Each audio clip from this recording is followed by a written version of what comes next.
Good morning. We are reviewing the conclusion of Hemshech Ayin Beis, volume 3. And we are on page 1360. 1360. So let's review what we're learning. The headline of what we're learning is about what he calls HaMakabel, Malchus. That in the process of creating existence, God created a mashpia, mashpia, which is Zoh, compared to the sun that shines and gives off light. And the makabel is, even though the definition is literally recipient, but it's an energy as well. It's a different type of energy.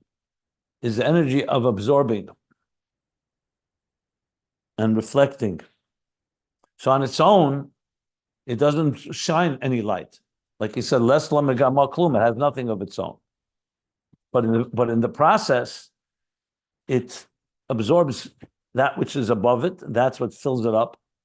But that very essence, that it's a state of absorption, a state of receiving, that itself comes from the etzem. That's higher than gilui. That's the key thing to keep in mind.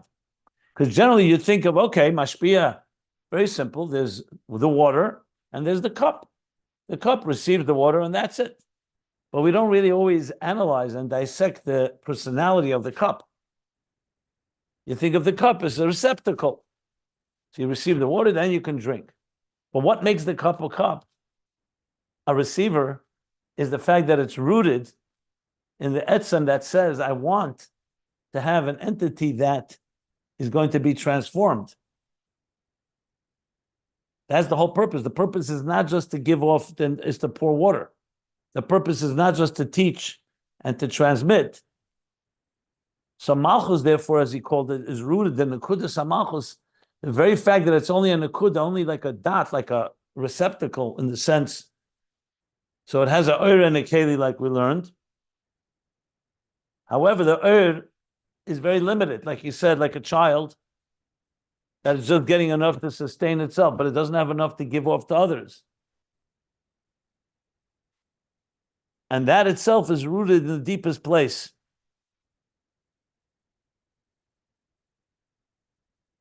Because it's connecting with, like he says, the second point, that it's attached to and receiving. And when it's busy absorbing, it can't be busy exuding. So absorbing is a process of its own. It's a work of its own. As a matter of fact, we learned earlier that the makabel has to put more effort than mashpia. For the sun to give off light, it's natural. For the moon to be a recipient, I'm not talking about the physical moon necessarily. The concept of receiving, we said, is an effort, is an ongoing effort. Especially when you talk about a student and a teacher. So even though a teacher, yes, we did talk about the teacher putting an effort, but it's not like the effort of a student that has to empty himself or herself to receive. And that's rooted in a very deep and high place. And you want to have both qualities together. Both that recipient receiving, but also that it absorbs all the light and all the energy and all the giluyim. Yeah. So even though Zoh, the mashpia, also has an element of bittul, like he said, it also is in the form of receiving. But that's the higher elements of Zoh. The Gimel Rishenis. The Zayin Tachtenis are, its lower features and facets are there to transmit, as he explained on page 1359 and 1360.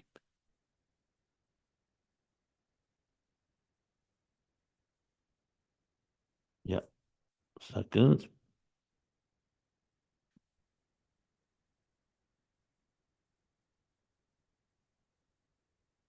And then final point he made was that Malchus is aliyah ve'istalkus.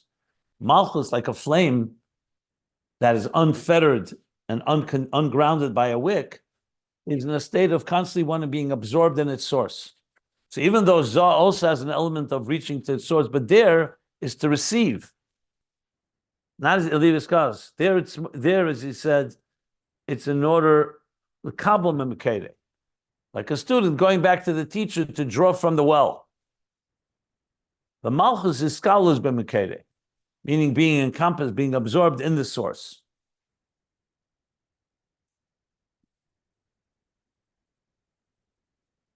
So therefore, the very fact that Malchus is not mashpia on its own is actually very deliberate.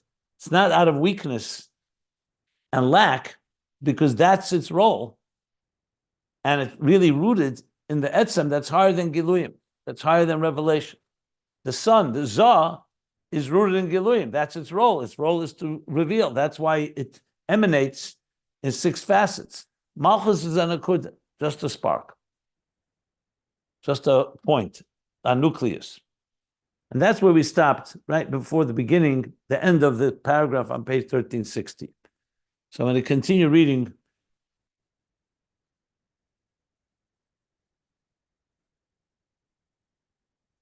The last parentheses on page 1360, if you want to follow the text, just go to ayinbeis.com. All the text is scanned there. She says, according to what we just explained, that even though Malchus has an Eren Keli, but it's not in the form of Hashpah, transmitting, that what it says, the Mashakos Bezer, the Malchus Lesama Gamal Klum, that when it says in Zer that Malchus has nothing of its own, Ein Zeh B'chinas Nekuda Hashlosh is the Malchus. That's not what we're referring to about the very Nekuda, the point, the way Malchus emanated at the outset. Because there it was Netzala B'chinas Ervi Keli. So even though it doesn't have hashpah, but it has an ervi keli, so you can't say it has nothing of its own. So the Rebbe Rashab is being very precise here. So once you say Malchus has something of its own, so what do we mean doesn't have anything of its own? It means hashpah. In the area of transmitting light, it doesn't have anything of its own.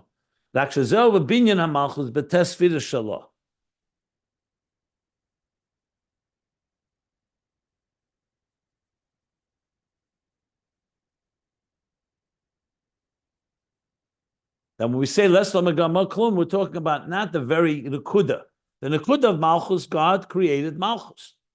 Yes, it's only a seed. It's only a concentrated point. But there's something there. You can't say it's nothing.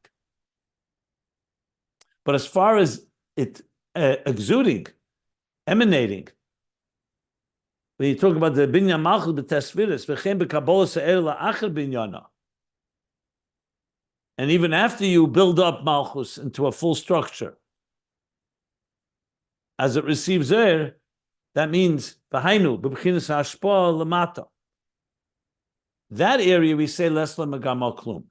It has nothing of its own.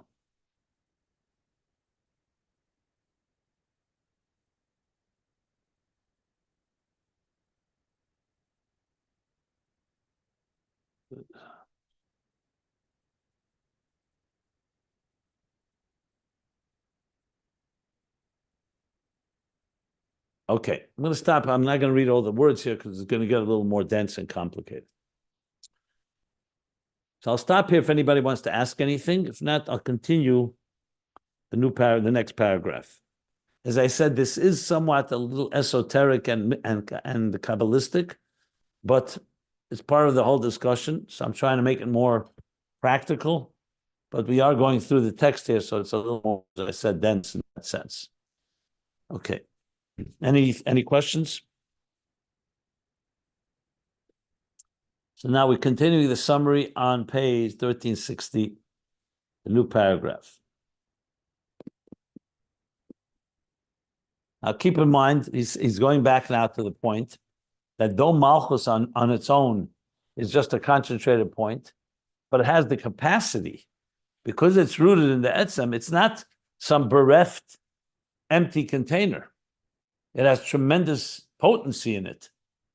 And that's why it has the capacity to stand face to face with Zah. When Malchus gets filled up, it can stand its own. Initially, it's created in a way, it's emanated in a way that it is like a very concentrated point without any giluyim, any revelation. So he's now going to go back to that point that he quoted the Ramaz on the top of page 1358. Just looking inside here for a moment. Excuse me. Yeah, Shema Ramaz. She says like this now. Pinin is barely ill. Top of page 1358. B'Shema Ramaz. Ramaz is the great Kabbalistic commentator. The B'chinas HaNakuda HaShrosh is the Malchus. That this Nakuda HaShrosh, this rooted seed, you can say, or this rooted point of Malchus, Yichel Olam Tomid Ponim Im Hazah, has the capacity to stand all the time face to face with Zah. Like we learned about before the moon was diminished, it had the same intensity and strength as the sun. Two equal Ma'eres Agdelim, two equal luminaries. And he said that is from Huma Pri Eitz Chaim canal. That's coming from the Pri Eitz Chaim, like he quoted earlier. I'm just looking where it is. Yeah.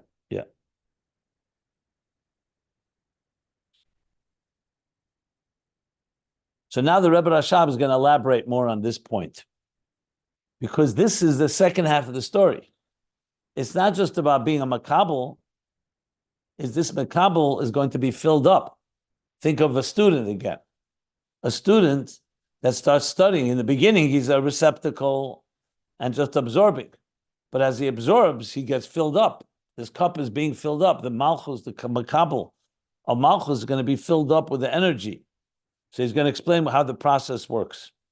So he says, Pri Eitz Chaim, he quotes some places in Tefillin, Sharat Tefillin, Sharat Kavonis. He said, the Nekudas HaMalchus Shiredes B'Chetzi HaLayla B'Heichel Kodesh HaKadoshim Debriya. Okay, this is going to be a little, this is very Kabbalistic, but I'll explain. Keep in mind that in the Kabbalah, when it talks about these topics, it sometimes talks about very like geographically. It talks about Malchus being here, then it elevates here, and also uses human anatomy as an analogy. So it could somewhat be confusing for someone who's not familiar with this language, but it's all an analogy, it's all metaphorical. Because the Kabbalah speaks in very like almost physical terms. So say Malchus elevates up from one part of the body to Chazay, to the chest. That's what he's going to say now. So being that the spheres are like structured like the human body, and let me spell it out. Chochma Bina Das is like the right, left, and center brain. Chesed Gvura Sefiros is the right, left arm, and Sefiros being the heart, the chest. Netzach Chayid is like the right thigh and the left thigh, and Yesod Malchus are like this, the genitals, the sexual organs.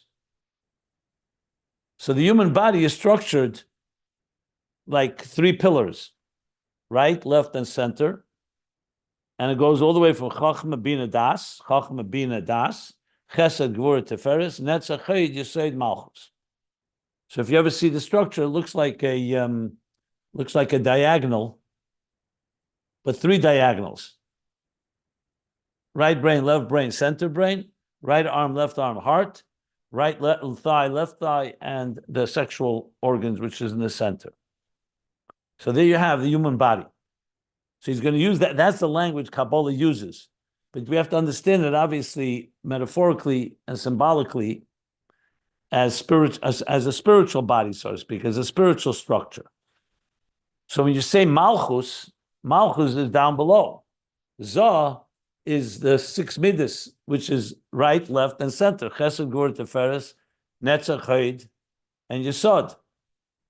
Malchus is the final step. Like you can say, is the womb, the feminine dimension that receives the energy, the seed of Yesod, and from Zah. So if Zah and Malchus is Mashpia Makabel, so now when you say Malchus, so Malchus in this context would be the lowest level because it's the one that has the least amount of revelation. But Malchus in its state of receptivity and absorption absorbs, and like you just said, has the capacity to be on the same level as we'll talk about as the chest, so to speak. So he's now going to explain that. But so let's read it inside, and you'll see how this plays itself out. But again, we have to understand it all on a spiritual level, not a physical level. So he says like this. In the Sharak, in Priyat Chaim Shar Kavanah says, the Kudus HaMalchus. So obviously, different times of the day, there are different manifestations. Night is a time of sleep. Sleep is a time where everything is in a slower state. Awakening in the morning is when things, it's like when the work begins. So the same thing is in the spiritual spheres. He says that the Kudus HaMalchus is b'chetzi halayla, at midnight. So Malchus descends below. Think of it this way, that the major faculties, when we're asleep at night, go into a sleep state. Your mind really isn't working the same way it's working when it's awake. Same thing with emotions. So everything is like in it's maintenance mode, so to speak. So Malchus at that point goes down into Biyah. That's the way the Kabbalah explains it.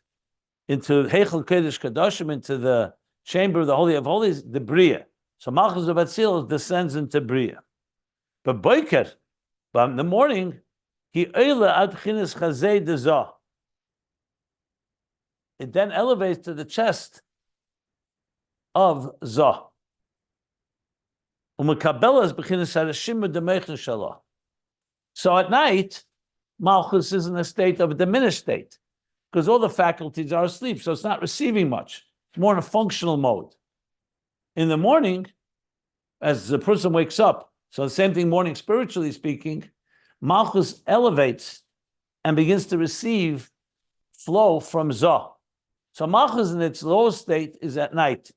And in the morning it receives from Zah and receives at a shimu, a trace, also of the moichin of Zah.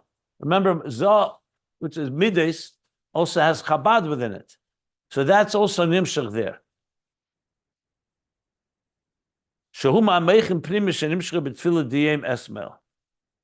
That's coming from the inner thoughts, the inner mind that comes from the day, the davening from the previous day. Because in the morning you haven't davened yet. So where's it getting from? Because there's still something that remains from the previous day's avodah. But nasim la moichin, and that becomes moichin of Malchus. So Malchus is now receiving nasim la moichin. Yeah.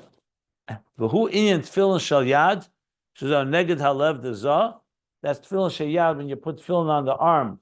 So the arm, the tefillin is on this bicep, which is across the heart.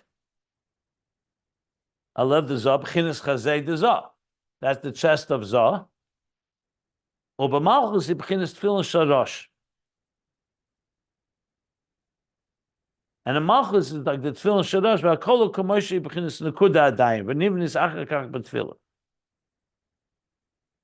And Malchus is the level of the tefillin shadash, and it's all still in a form of nekuda, that because it's all the beginning process, but it's the beginning of Malchus awakening and being stimulated, and then as Malchus gets built up, then afterwards Malchus gets built up during davening.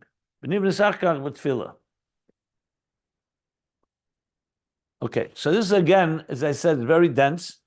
So I'm going to not read all of it. I'll just sum up what he's going to say. So let me just quickly scan it and then tell you to sum it up. 1 second.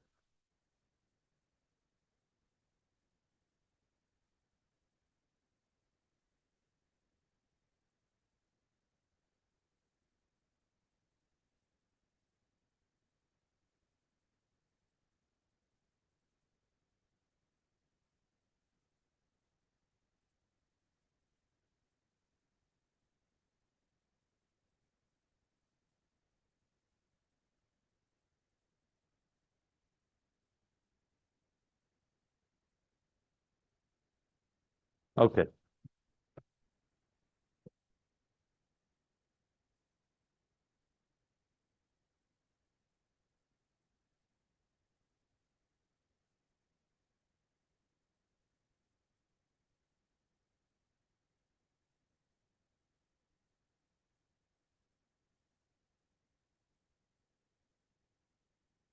Okay, let me briefly sum up, be easier than reading it inside. Let me use an example that we have this, an example we've used many times, which is actually from earlier in volume 3 in Ayin Beis. I mean, we all know the process of education and development and maturing of a child into an adult. So the fact of the matter is, when a child is born, an infant, you can't expect that the infant is going to be able to receive everything you have to teach that infant. You know, good parents know that's a step-by-step process. Earliest stages, the child simply needs to be fed and taken care of. Obviously, you cuddle the child and you love your child and you demonstrate all forms of touch and embrace, building the child's confidence. Any good parent knows that. But it's not yet a direct education process. And yet, at the same time, you also sing to your child, you tell your child stories, even though you could say the child doesn't understand yet. But we all know the mind is there and the child is absorbing something.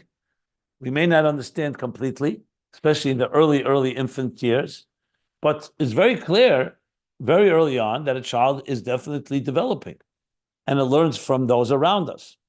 So there you have a perfect example of Nakuda of Malchus. Nakuda of Malchus is the child in its pure infancy, and that Malchus is in a state of complete emptiness. When I say emptiness, I mean Gilui. The child has all the faculties. A child has a brain, a child has a heart, the child has emotions, intellect, everything. It's just not fully functioning yet. That very child one day can be a brilliant teacher and a brilliant individual. That's not just something that comes later. It's revealed later. But the child, as he's born in a concentrated form, like I call it a seed, just like during conception, everything is in one cell. So when it comes to an infant, everything is concentrated in that child. But the process of birth has happened and the process of growth has begun. We don't say you start growing at age 5 or age 10. You start growing immediately. It just takes time for it to become apparent and obvious. So you have a perfect example of Malchus in a state of, you could say, what we call ibur, a state of gestation, a state of pregnancy, and then Yanika, when it's beginning to nurse. And then Moichin, we learned Ibri Yanika Moichin, when it's beginning to develop its emotions and its mind, and then we continue to grow. So if you compare an infant to, let's say, a 2-year-old, clearly there's tremendous growth. To a 5-year-old, to a 10-year-old, to a 20-year-old, all the same child is an excellent example of what he's saying here. And what it means in Ayurveda is we begin our lives, in the dark. We live in this world. Hopefully we grew up in a healthy family. We have healthy influences. But the bottom line is we need to learn. We need to learn what is right, what is wrong, what is moral, what is immoral. We learn etiquette. We learn what it means to be more refined. And as we grow, we're growing essentially from a subjective self-interest behavioral child that's interested in its own survival into a human being that can learn how to give and to learn how to look at life outside of your subjective interests. Now, we learned this at length earlier in volume 3. We spoke about Ibru Yanika Moichin, if you remember, or Mutfa Murgish Muskel, the stages of growth, which actually was all in the context of, like the moon, the growth of the moon. So in the language of Kabbalah, this would be Malchus in its infancy, and Malchus as it develops and becomes a full-blown entity. That's the example I'm using here. So the Rebbe Rashab is very concerned and very important to discuss how this process works, because if we're going to talk about Er Makabel and Er Mashpia, I'm going to talk about the interface between the two and how we connect ultimately, how a human being on earth who begins in infancy will connect to God, who is a complete expansiveness in the deepest sense of the word. How does that work exactly? So the answer is Malchus is Netzola, emanates. But in B'mushreshes, like an akuda, it starts as like a concentrated point, but Malchus is capable now of expanding and growing, and yes, filling up to the point that it stands panim b'panim with Zah, the mashpia, which can be the parent. An example I gave, that there's the parent, a teacher, etc. So he's quoting from Kabbalah here and explaining this process that during davening, I should say at night, Malchus is at lowest. The flame is at its lowest. But then in the morning, as a person awakes, so Malchus Elo is elevates to Chazé and starts receiving a flow. Just like when we awake, what happens is your consciousness has now awoken, so you become more aware and you're more receptive. You can learn, you can experience things, you can interact. And then during davening itself, this Malchus develops into a fuller blown entity. So the real process of morning prayer is about getting your neshama that just was returned to you, Moida Ani just returned to you, getting it alive again. In other words, spreading, expanding itself. You see this like when a person wakes up. Then first seconds you're still somewhat groggy, and then you start spreading out, and you you get up and you take a few breaths and you begin to walk or you exercise or whatever it may be, and you start spreading your wings. So in Ruchni is that happens during davening. So in davening, he's saying there's two parts. And the truth, this is both for men and women. Even though a woman doesn't put on tefillin, but she gets the same hamshachas of tefillin shel yad, tefillin shel rosh. And he says, tefillin shel yad is more about how Malchus grows on its terms. And tefillin shel rosh is where Malchus becomes even more expansive and starts growing into the level of Zah, of the mashpia. So it's really two stages of growth that he discusses in the next section. Like I said, I didn't want to read it inside, it's a little too dense. But basically, it's two stages. Like when a person learns something, first he understands it in general terms, and then he's able to contemplate and go into depth into the details. Okay. Or one stage is the divine as it relates to existence, and then there's the divine that's beyond existence, Das Elyon. So that tells us a bit about how Malchus develops. Now, the next section is the lower part of the page, the line that begins with Badrushim Sha'achrezeh. So I'm going to continue reading from there. So he says like this: Omnam binyan Malchus liyez b'chinas parts of lashpia libiyah.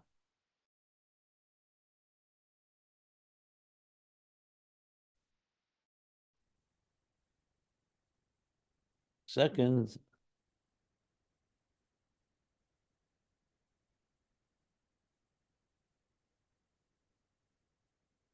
So now comes the next step. Now that we've talked about Malchus being built up and growing, what happens to a child that grows into an adult? The child is expected to now become a mashpia to the next levels. So Malchus, even though it began as a nekuda, just a concentrated point, then it grew and received higher levels. Now Malchus, the main thing, like he says, the goal is that Malchus should become a structure that can now be mashpia into biyah. This newborn infant, the goal is not to remain an infant. The goal is to become an adult that is now a giver, meaning someone that can transmit, that can teach, that can educate, that can inspire, that can build their own family, using the example I'm giving. So how's that work? So he says, and Malchus is critical for this process, because in order to bring this hashpah from Zah is too high to go down into biyah. It's the level of atzilus, like he says. So in order to create, you can't just have the 10 spheres, because they're too high revelation. Malchus, which is only a reflection, because like we said, it starts as a nekuda, that becomes the channel through which he says into biyah. And how does that happen? And in order for Malchus to be able to be mashpia, think of the child growing into adult that can now teach and transmit and give. For this, You need Malchus to be built up. Hushanivnis matesfiris shalamayla. You need Malchus to have the 9 spheres within it. If the infant just remains in that dormant state, you're not going to have hashpah. For it to have hashpah, it has to be filled up with knowledge and all the experience that it gains. That in Malchus should be nimshach in this nekuda, which was just a point, should have the rotzen, the chochma, the midas. Like, for example, when a king is reigning over his country, over his empire. Not just enough he's a king, he has to have a desire al-am, umedina, on the nation, on the people, and on the country. Without that will, it's impossible to have, he's not going to reign, he's not going to lead if he has no interest. The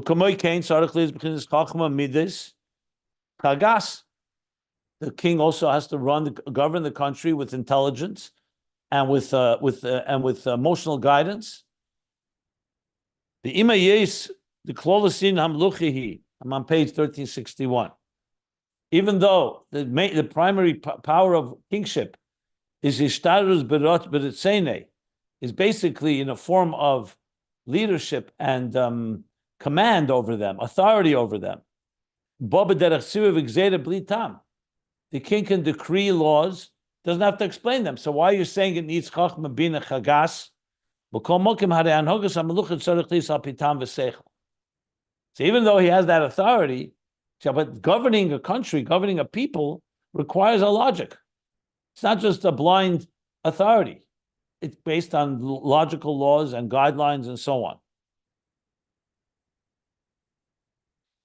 So in other words, Malchus therefore has 2 aspects to it.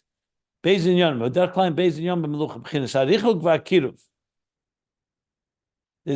and the kiruv. The richuk is the authority part, and the kiruv is the king applying himself and his mind and his emotions to rule and govern intelligently and strategically his people. As we know, in Melucha there's 2 things. Ha'alef, ha'ashpa b'richuk b'chinas remus v'isnasus. The transmission that comes from a distance, in a state of exalted state. He's the king, so we accept his authority. Through that, there's a reverence for the king. Appoint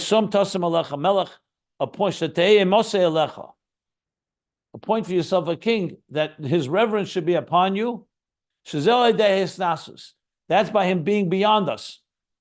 And the entire nation, the entire empire is dependent on this. Take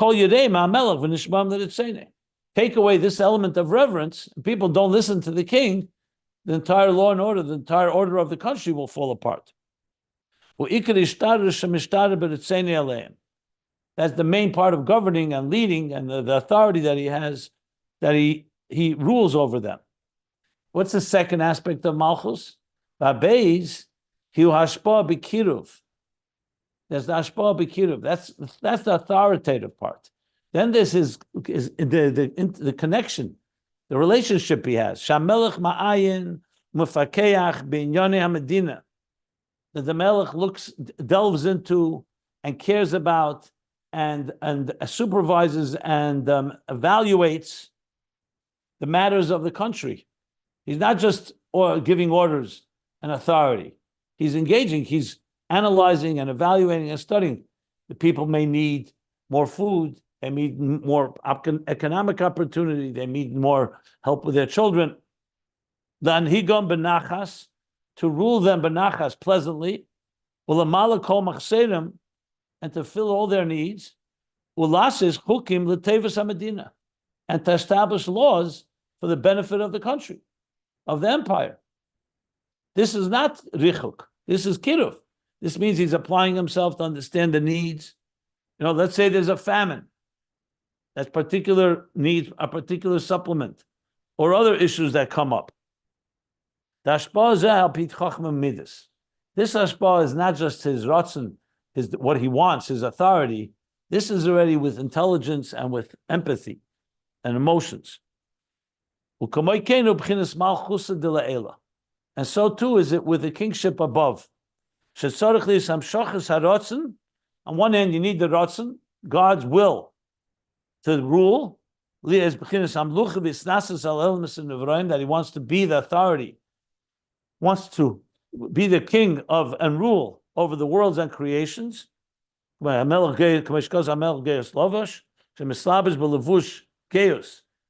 the melech, what is the garment of the king? Is his geus, is his exaltedness. These b'chinas melucha, v'ayin the b'chinas isnasus be'etzem the Midos hamalchus l'mayla b'chinas ha'atzilus. V'ayin the b'chinas isnasus be'etzem the Midos isnasus be'etzem.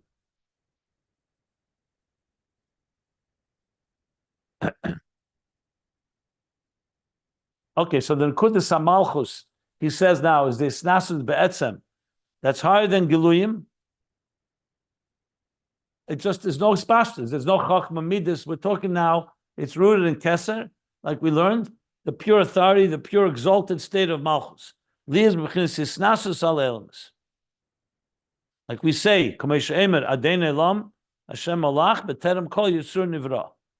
so even before existence, this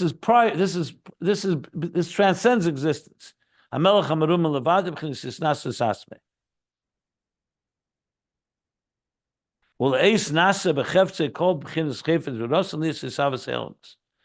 Okay, so this is the state of the king as he's above and beyond. Shachas Shotzim from Keser Elyon, the Rotzen, Keser Malchus.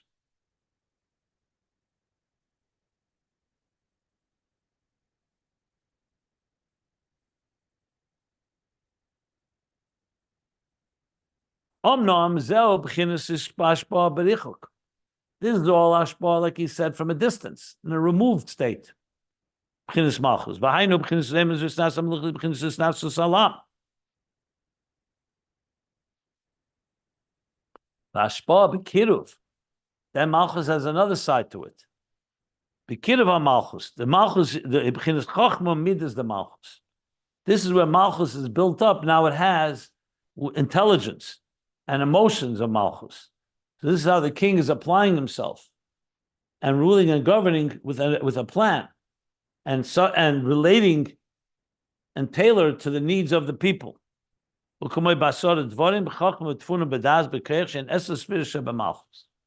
already the 10 spheres within Malchus. Okay. He brings a medrash that he rules and governs over every avid, every limb and part of a human being.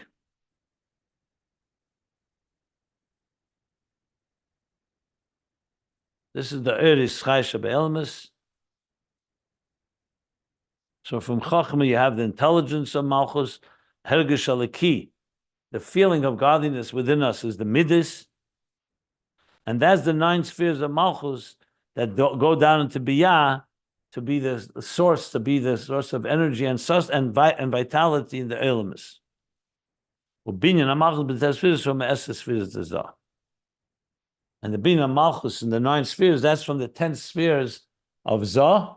So this is already the second dimension of Malchus. So there's Malchus in its Etzem core, which is, like you said, the Rotz and Keser Malchus, and then there's Malchus as it extends, the king who's governing with a plan, with guidelines, with rules, with a strategy, is that second part of Malchus. So you see here, going back to the analogy I gave before, it begins only a nekuda, a point. It doesn't have any revelation. It's rooted in the etzem in the highest levels. Then begins the process like a child growing into an adult, where you develop and develop the potential, intelligent-wise and so on, and Malchus now becomes a full-blown entity that can also be mashpia to the next worlds, the biyah. That's essentially what he's saying here. So what we have here is the process that we learned earlier about mutva, murgish, muskel. This is ultimately going to come help us understand how the makabel grows and develops to ultimately channel and ultimately be mashpia itself, like he said. So with that, he ends the paragraph on page 1361. Let me stop if anyone has to ask anything.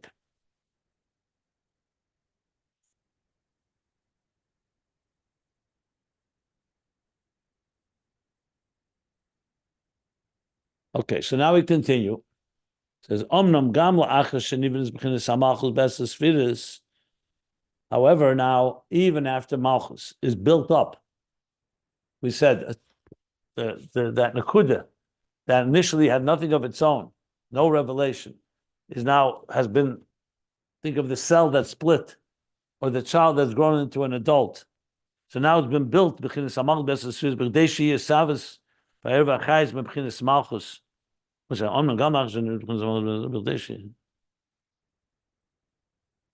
didn't read it the right way. Even after Malchus is built up, so let's say even as the child has been educated and now has all the faculties working, the child is no longer a newborn infant. His mind is working, or her mind, emotions are mature. You have a whole entity here. So even then, he says, it still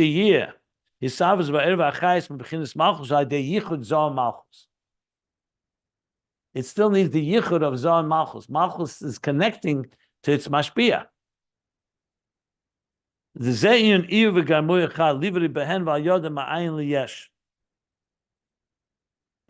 iyu v'garmui echad umavur mokamach garmui b'chinas Malchus.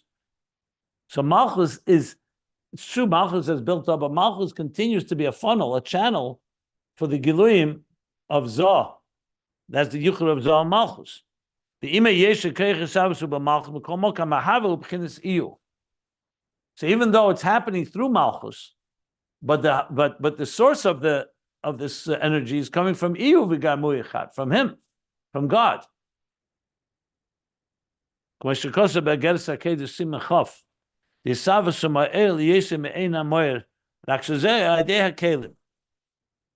That the Isavas is coming from the energy because the energy is essentially extending from a me'ain, similar to the source, the creator. But the process is going through the kelim. So to use a simple example, when an artist is going to create art on a canvas, what's creating the art? Is it his hand? Is the paintbrush being driven by his hand? Or is it his whole personality that's being invested into the paintbrush? Obviously, both. If you only had a paintbrush in a hand, you wouldn't have anything. If you only had his ideas, his vision, let's call it, the vision, but you didn't have the tools and instruments, you didn't have kelim, you also wouldn't have art. So God made it in a logical way that the oiris are mislabish in the camp. So the oiris is the mashpia, what he calls Zoh or Ihu, and the kelim is Malchus, through which it's all being created.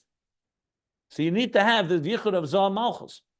If Malchus alone is enough to carry it to the next world, but you need to have the energy flow. Fourth chapter in Shayach V'Amuna, being Hagodl V'Agibur. So he talks about Hagodl is the Hashpah, Chesed, and Gibur is the Tzimtzum, the Gvura that needs to channel it. And the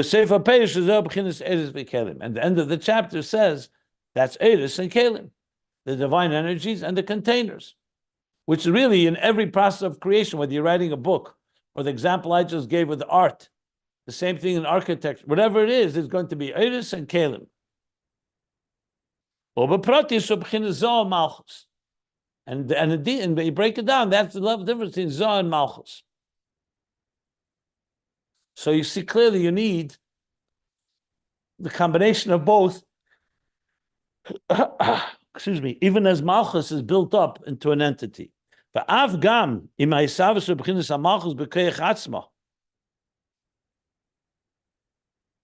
And even when we speak about Malchus as being the source of, with its own power, is giving birth.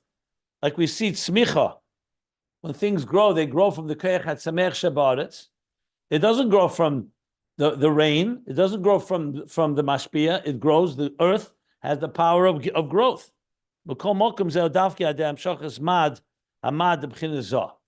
Even that still needs the amshach of mad from Zoh.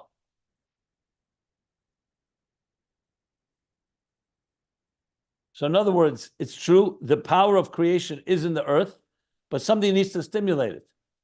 It could be the rain, or it could be in general as something is stimulating it, the plowing, the plowing of the earth, the work that we do to cultivate. Like we see with the light of the moon. There's two opinions. Or is this moon, the sunlight, the moonlight, actually sunlight that was converted into through the moon? The moon basically took the sunlight and transformed it. Or is it light that comes from the Levana itself? Both are both opinions. There are two opinions. We learned about this earlier. You could say the moon itself has light. However, to trigger that light, you need an outside light, the sun. Or you could say it's the sunlight, but it's being filtered, so to speak, and therefore channeled through the moon. We learned this earlier. Even according to the day that it's its own light, so he's making a case here that even if you're to say that Malchus has its own power to give birth, it's still, and the Levana has its own light, it's only through receiving the sunlight that triggers the light that the Levana has on its own.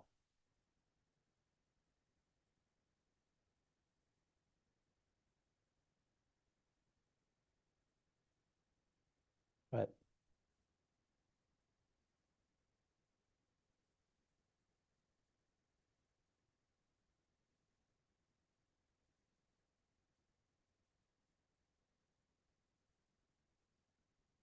Okay.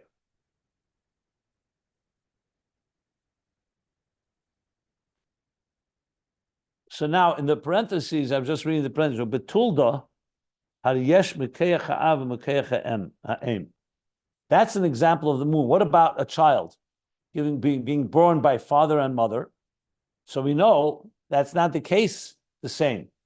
The mother has, obviously, without a father, without the seed, you don't have a child. You don't have a conception. But the mother is not just a receptacle. In a child, you have both the power of the father, the power of the mother. Could Isa be Gemara? Like Gemara says, Levin min ha'av, shemena atzomes, the white parts of the person, like it comes from the seed, from the semen. That's from where come the bones, atzomes.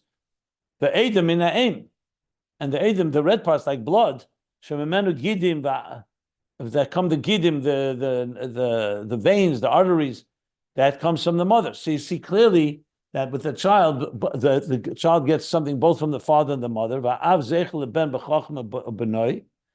He's talking about how a child is inheriting the different DNA, genetic makeup from its parents. Why is he bringing that here? Let me see. He's making a qualification because the moon, even if the moon has its own light, it needs the sun to stimulate it, to get it going, to trigger it. With a child, it's true, you need the father's seed to fertilize the egg, but the bottom line is the child is a product of the mother, just like the father. The child has both features from both of them. So I think he's saying it's a little more than the Makabel of the Levana.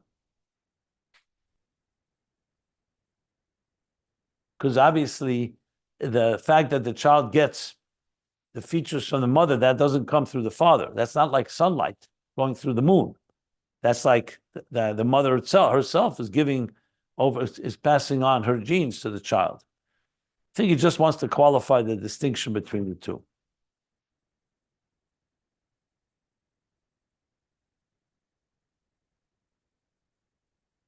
On the next piece, the Rebbe Rashab sums up the whole thing. That therefore, and this is the meaning that the moon has no light of its own. Because fundamentally on its own, it's just one nekuda, one concentrated point that's concealed. It's a state of concealment. And it's a state of being absorbed, elevating and being absorbed in its source, like we learned.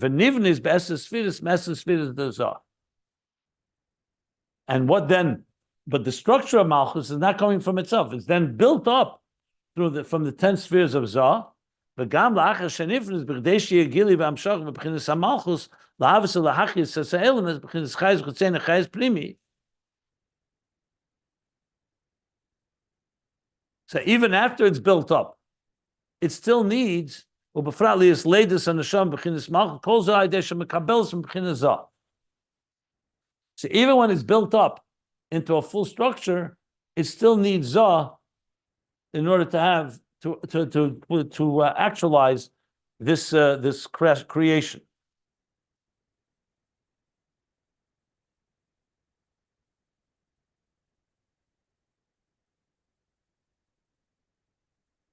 Okay, I'm going to stop here because the next piece is important qualification, but I'll do that in the next class. I'm going to stop here. So to sum up again, what the Rebbe Rashab is doing here, he's going into the dynamics, the details of how a makabel becomes a mashpia, basically.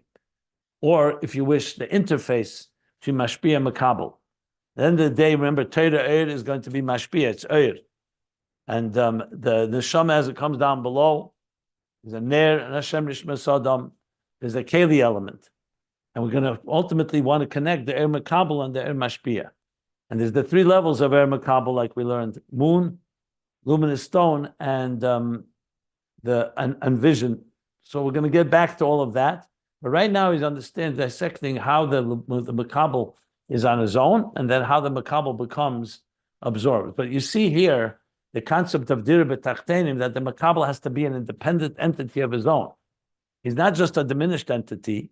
That's his identity. That's his shadish. Then you build him up with the giluyim of Zah, and ultimately can stand side by side and even be a mashpia into Zah, which we'll learn about later. I'm going to stop here, close to the top of page 1362, and I could take a question, but then I will have to move on because I'm traveling shortly to Cleveland, so there won't be a class tomorrow. I'll resume on Thursday. Okay, so are there any questions? Robert Jacobson, I know we haven't discussed the eye in this particular context. He's talking about the moon and the sun. My question is, with the eye, which also is a form of makabel, I understand the eyesight out of the body, it can see from one end of the world to the other. It can see a lot more. And when it gets limited by the body, it only sees what it sees. My question is, over the different lifetimes that people come in and the souls come into the body, how is the eyesight different afterwards, after 120 years, when they go back up? How is the eyesight different than what it was before when it's out of the body? Am I making sense? Yeah, we're going to learn this inside. I just be a little patient. We're going to learn it. We're going to learn very specifically, explicitly, this topic soon. So I'd rather wait when we learn it inside.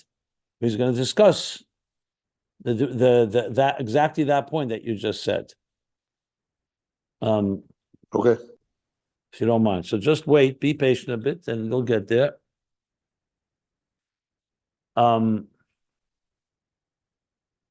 If you look where he first explained,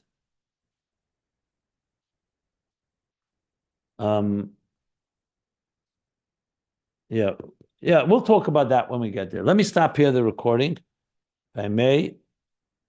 So top of page 14, okay. Top of page 1362. Yeah.